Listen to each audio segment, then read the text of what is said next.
CET exam के लिए महत्वपूर्ण प्रश्न। प्रश्न 1, मीणा वंश के बुंदा मीणा के नाम पर किसका नामकरण हुआ था? बूंदी का। प्रश्न 2, चौहान वंश की आड़ा शाखा के कोटा बूंदी पर अधिकार के पश्चात ये क्षेत्र कहलाया था हड़ौती।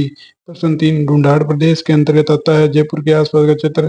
प्रश्न 4, 12वीं सदी में कछावा राजपूतों ने मीणा में बड़गुजरों परास्त कर नींव डाली थी कछावा राजवंश की।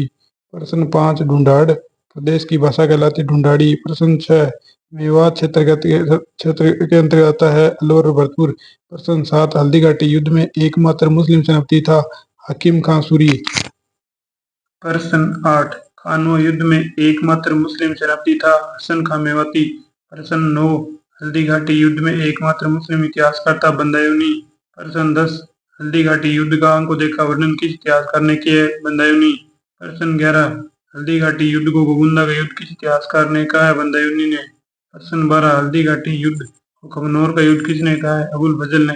प्रश्न 13, हल्दी घाटी के युद्ध में राजा मान सिंह का हाथी का नाम क्या था? मर्दाना हाथी।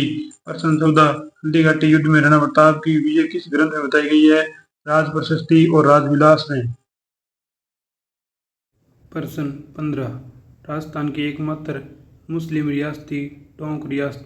प्रश्न 16, जैसलमेर को प्राचीन काल में क्या कहा जाता था? मांड या वल। प्रश्न 17, प्रतापगढ़ को प्राचीन काल में किस नाम से जाना जाता था? कांठल। प्रश्न 18, मालवा क्षेत्र का संबंध है झालावाड़ का। प्रश्न 19, चूरू, झुंझुनू, सीकर और नीम का थाना का क्षेत्र कहलाता है शेखावाटी। प्रश्न 20, ब्यावर अजमेर के क्षेत्र को क्या कहा जाता है? मेरवाड़ा।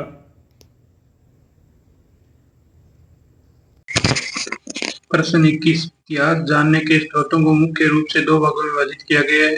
दो भागों में, एक है पुरातात्विक स्रोत, दूसरा साहित्यिक स्रोत। प्रश्न 22, किसी की प्रशंसा में लिखे गए अभिलेख कहलाते हैं प्रशस्ति। प्रश्न 23, चौहानों का इतिहास जानने के मुख्य स्रोत कौन से हैं?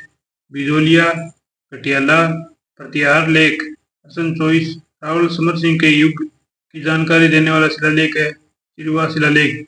प्रश्न 25, सिक्कों से राज्य व शासकों की जानकारी मिलती है सत्ती सूचक।